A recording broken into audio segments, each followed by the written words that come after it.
Dr. Mark Greenberg, you're one of the leading experts in the field of mindfulness. Could you please explain to us what is mindfulness? Sure. Well, mindfulness is a bit hard to define, and people define it different ways. But I would say that mindfulness is the ability to be present in the present moment, to be self-aware and conscious of being in this very moment.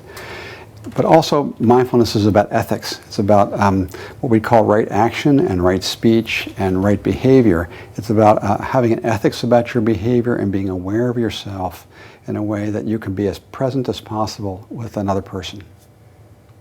Can you please explain to us in what ways mindfulness may benefit teachers in a classroom or school setting? Right. Well, mindfulness, people have become interested in if mindfulness can be helpful to teachers. Teaching is a very stressful job, and mindfulness is often helpful at reducing people's stress, because when you're able to be aware of your body and your breath and to be present in every moment, to be clear about what intentions you have for how you want your day to go, you're likely to reduce your stress and have a better day. Teaching is a very complicated and difficult job.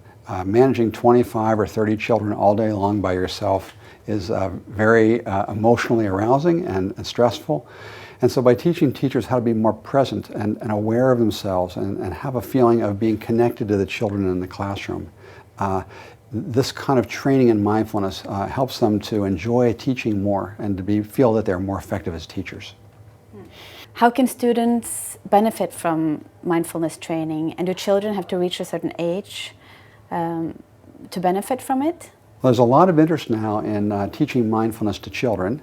I've just done a review of the literature in that area. This is a very new area in which we don't know much yet. But there's some very good research showing that yoga, for example, is one form of mindfulness for kids, because children are physical, they want to move around. That yoga is one way to teach mindfulness for children, and it looks like it has some positive effects.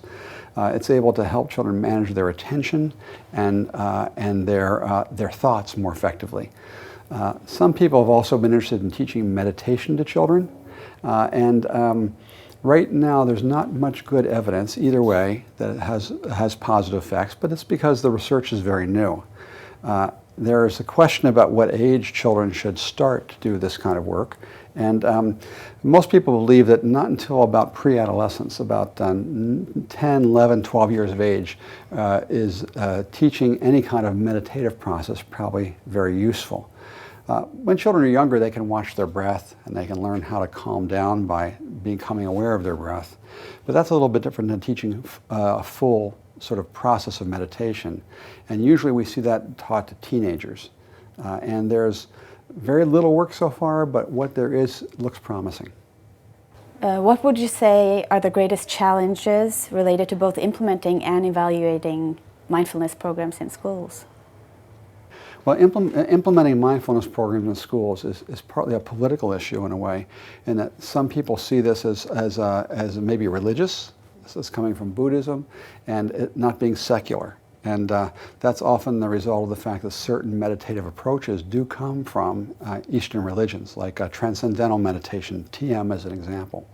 But it's possible to teach people meditative ideas that are completely secular, that have no connection to any religious belief, and they're now being used in schools around the world. The biggest issue in implementation, I think, is having good teachers that are aware of themselves and can teach these techniques to kids, especially children that are older, kids that are 14, 15, 16, 17.